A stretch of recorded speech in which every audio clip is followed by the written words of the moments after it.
Hi there, this is Brother West with Carrion Comfort Studios coming to you live after a fresh playthrough of the game Werewolf the Apocalypse, Heart of the Forest. Here to give a little bit of a review about it and to talk a little bit about my experience with the game.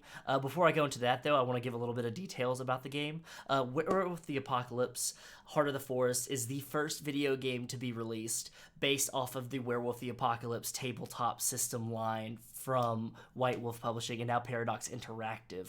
Heart of the Forest is a visual novel, RPG, interactive fiction, whatever you want to call it, that is beautifully written, has beautiful artwork. I cannot gush about this artwork more and more and more than I can now. It was developed by the company Different Tales and published by Walkabout Games from Poland.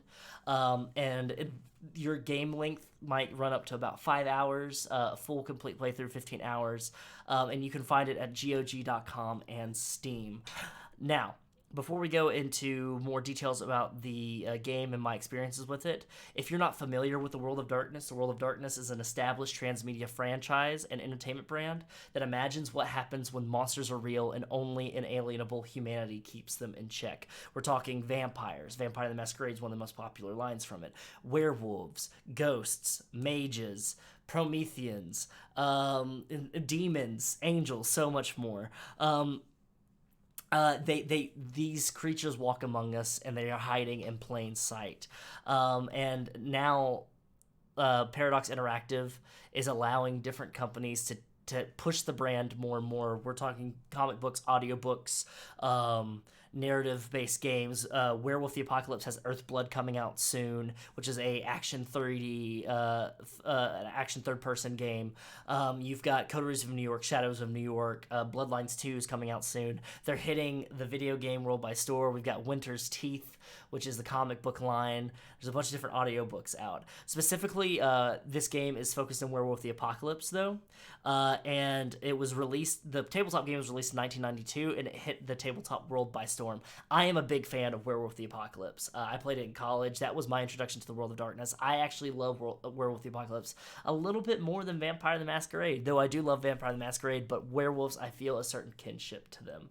We'll talk about that a little bit later. The players in Werewolf the Apocalypse become a guru, which is commonly referred to as a werewolf.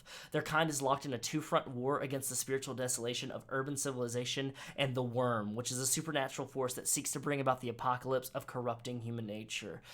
Within the lore of the game, the Earth is Gaia, and Gaia is being corrupted by the Worm.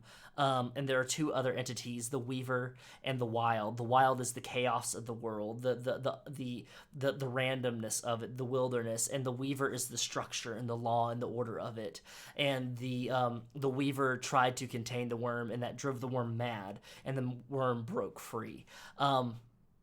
So this game, developed by Different Tales, like I said before, which had two leads that worked on The Witcher 1 and Dying Light and Hitman and a little bit of Witcher 2, from Poland, have set this game within a region of Poland called Puszcza-Białowieża, which is one of the last primeval forests in Europe, where nature exists in its most primal form right next to big industry. The game is set in 2016-2017 when widespread protests were held in Poland against the logging of the Puszcza.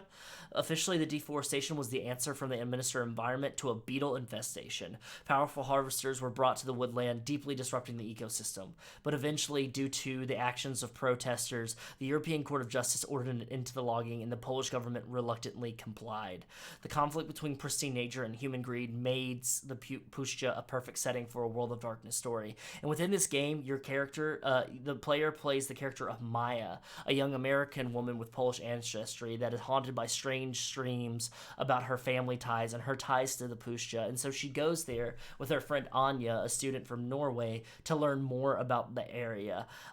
Within that, she comes across different characters like Bartek, who is the son of an influential local businessman who knows about the local history, Daniel, a local tourist guide, Cornell, a German eco-activist, Olga, a rival local activist, activists, and the Pushcha, the forest herself, is a character within this game. Um, Depending on the decisions that you make, Maia is what kind. I don't want to spoil it too much, but of course, Maia is a guru, and depending on your decisions, it determines on what kind of guru she is. Within the lore of Werewolf the Apocalypse, depending on what kind of moon you were born under and how you were conceived, either by guru human relations, guru wolf relations, or guru on guru relations, which are outlawed, depends on what kind of person you are, what kind of human you are. With a new moon, you're being a ragabash, which you're a questioner of ways and you're a master of stealth and trickery and guile, or like I was in my playthrough, a Philodox, which is a werewolf that was born under the half moon, which means that you're a judge and a jury and you try to make decisions based on logic and reasoning. The game does a perfect reflection of the tabletop mechanics from it and translates it into the visual novel format, taking rage, which manages your anger and how ambitious and aggressive you are. The rage makes your perception quite binary. You're able to see the shades of gray and the complexities of the world with more angry you are. And low rage brings empathy and openness, but makes you more fearful and less willing to act. So it's up to you to manage that. On top of your willpower, which is your need for self-control, and your personality and health as well. I have not seen a visual novel game that is based off of the tabletop system translate the mechanics of the tabletop game to its design as well as this game. Not to knock Coteries of New York too much, but I will say that this game has an understanding of the system much more than that one. On top of that, the branching narrative, which has over 200,000 different decisions and paths that you can take, which lead to 6 different endings. The writing in this game is so solid. With Coteries of New York, it felt like my decisions didn't overtly lead to my ending all that well. It felt very random and out of place and rushed, while this game takes its time and it lets you breathe and take in the artwork and the music and the sound design.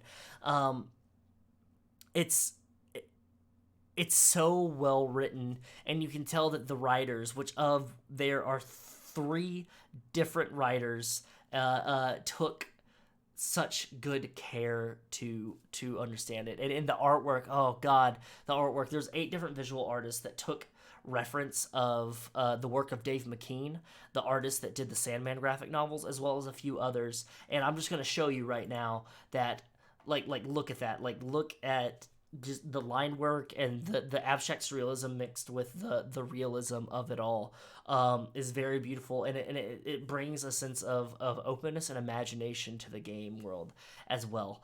One of my favorite pieces coming up right now with that very oppressive moon in the background, and in the foreground you see the Pushcha herself represented as the woman with the branches coming out of her hair. Even the map artwork is beautiful.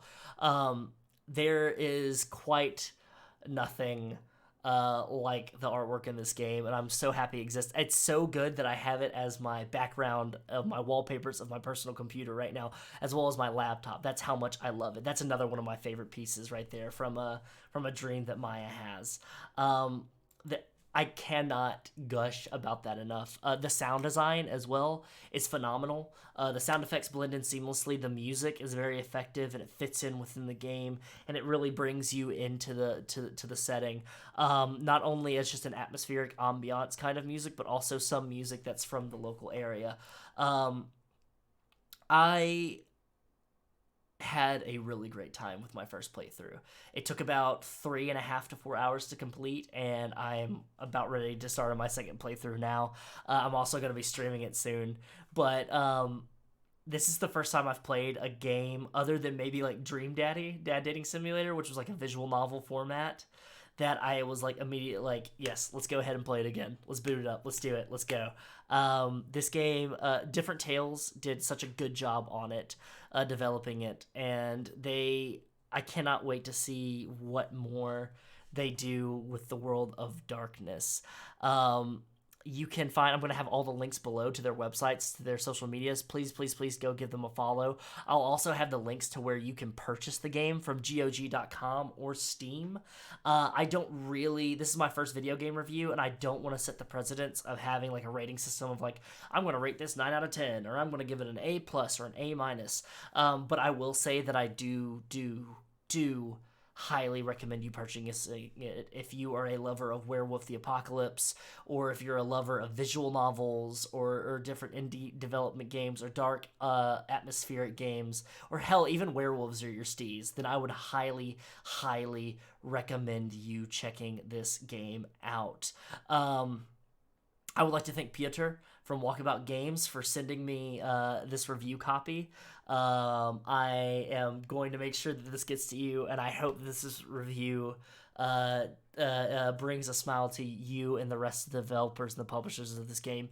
You guys did a magnificent job, and if my words sway anybody in purchasing this game, then I will consider it a success.